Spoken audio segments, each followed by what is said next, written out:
Welcome to the pole of science students. आज हम animals और प्लांट सेल्स के कॉमन फीचर्स को डिस्कस करेंगे। वो फीचर्स स्टडी करेंगे जो एनिमल्स और प्लांट सेल दोनों में पाए जाते हैं और सेम होते हैं। तो सबसे पहले एनिमल्स और प्लांट सेल की सरफेस पर एक सेल मेम्ब्रेन होती है जिसको हम प्लाज्मा मेम्ब्रेन भी कहते हैं। प्लाज्मा मेम्ब्रेन जो है वो सेल को प्रोटेक्ट करती है, सेल की शेप को मेंटेन करती है। इसके अलावा सेल के अंदर जितने भी कंटेंट्स होते हैं, उसके अंदर जितनी भी चीज़ें होती हैं वो सारी कलरलेस होती हैं। उनको देखने के लिए हमें इनको स्टेन करना पड़ता है, फिर वो विजिबल होती हैं।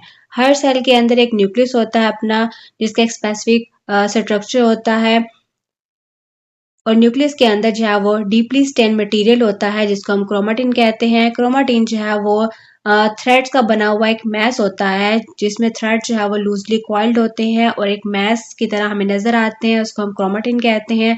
और जब ये थ्रेड का मैस जो है ये कलेक्ट होता है और फिर हमें विजिबल होता है तो हमें एक सेपरेट क्रोमोसोम नजर आता है और ये क्रोमोसोम हमें तभी नजर आता है जब सेल के अंदर न्यूक्लियर डिवीजन हो रही होती है, यानी जब सेल डिवाइड कर रहा होता है उस स्टेज में होता है तब हमें क्रोमोसोम नजर आता है। अदरवाइज हमें क्रोमोसोम जो है वो नजर नहीं आता। बिल्कुल एक स्टेन लाइक स्ट्रक्चर हमें डीएनए के अंदर नजर आता है। डीएनए सेल के अंदर मौजूद होता है और इसको हम डीऑक्सी राइबोन्यूक्लिक एसिड कहते हैं। सेल के अंदर डीएनए होता है जिसको हम डीऑक्सी राइबोन्यूक्लिक एसिड कहते हैं। ये एक वो मॉलिक्यूल होता है जिसमें तमाम वो इंस्ट्रक्शंस मौजूद होती हैं जो कि सेल की एक्टिविटीज को कंट्रोल करती हैं। इसके अलावा सेल के अंदर एक डीपली स्टेनिंग एरिया होता है जो विजिबल होता है जिसको हम न्यूक्लियोलस कहते हैं। न्यूक्लियोलस जो है वो बहुत सारे क्रोमोसोम्स से डीएनए के लूप से मिलकर बना हुआ होता है, यानी जो ऊपर हमने थ्रेड की बात की, थ्रेड से लूप्स बनते हैं, लूजली मैस बनता है, उसी तरह डीएनए के लूप से जो है वो न्यूक्लियोलस बनता है और ये डीपली स्टेन एरिया होता है। न्यूक्लियोलस की तादाद जो है वो हर सेल के अंदर वेरिएबल होती है, डिफरेंट होती है। अगर हम मैमल्स की बात करें तो मैमल्स के अंदर जो है वो इनकी तादाद 1 से 5 तक हो सकती है। सेल सरफेस और न्यूक्लियस के दरमियान में जो मटेरियल होता है उसको हम साइटोप्लाज्म कहते हैं। साइटोप्लाज्म जो है ये एक्वस होता है, वाटरी मटेरियल होता है और सम टाइम ये जेल लाइक कंसिस्टेंसी में भी होता है। स्मॉल ऑर्गन्स लाइक स्ट्रक्चर्स जो हैं वो हमें नजर आते हैं साइटोप्लाज्म के अंदर और इनको हम ऑर्गेनेलिस कहते हैं, यानी सेल के अंदर जितनी भी चीजें होंगी जो अलग से विजिबल होंगी, जो अपना फंक्शन परफॉर्म कर रही होंगी, जिनका अलग से अपना एक स्ट्रक्चर होगा, उन सबको हम ऑर्गेनेलिस कहते हैं।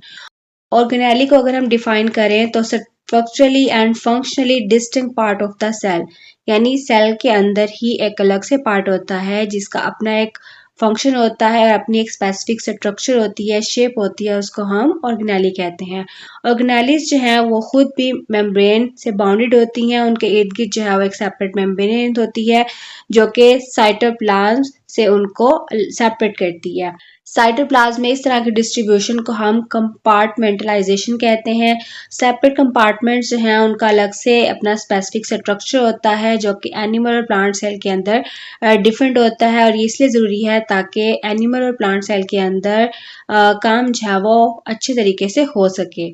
हर टाइप का जो ऑर्गेनेली होता है उसका अपना एक फंक्शन होता है और वो अपनी डिवीजन ऑफ लेबर से मिलकर बनता है, यानी सेल के अंदर बहुत सारे ऑर्गेनेलीज जो हैं वो समझ लें आपके वो लेबर्स की तरह काम करते हैं। जैसे कि इमारत में बहुत सारे लेबर्स काम कर रहे होते हैं और वो सारे अपना काम जो है वो शेयरिंग कर रहे होते हैं ऑर्गेनेलीज के साथ मिलकर, ताकि सेल की जो फंक्शंस है प्रॉपरली हो सकें।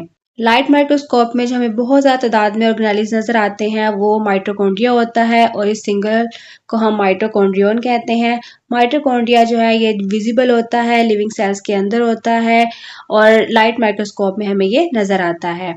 ये मूव कर सकता है, ये अपनी शेप को चेंज कर सकता है, ये अपने आप को डिवाइड कर सकता है और ये स्पेसिफिक जो है वो एरोबिक रिस्पायरेशन का काम परफॉर्म करता है। इसके अलावा सेल के अंदर जो है इन दोनों एनिमल प्लांट सेल के अंदर एक अपरेटस होता है जिसको हम गोल्जी अपरेटस कहते हैं। इसको सबसे पहले कैमिलियो गोल्जी ने 1898 के अंदर जो है वो डिटेक्ट किया था। उसने इसको स्पेशल स्टेन यानी सिल्वर स्टेन से जो है वो डिटेक्ट किया था जिसकी वजह से इसको गोल्जी अपरेटस कहते हैं। गोल्जी अपरेटस जो है ये कम्प्लेक्स स्ट्रक्चर है और डिस्ट्रीब्यूशन सिस्टम है सेल के अंदर। समटाइम इसको हम गोल्जी बॉडीज भी कहते हैं और गोल्जी कम्प्लेक्स भी कहते हैं। तो ये वो सारे कॉमन फीचर्स हैं जो कि एनिमल और प्लांट सेल्स के अंदर पाए जाते हैं। नेक्स्ट वीडियो में हम एनिमल्स और प्लांट सेल्स में डिफरेंस कौन कौन सी चीज़ें होती हैं, डिफरेंट ऑर्गेनेलिस कौन से होते हैं, उनको हम डिस्कस करेंगे।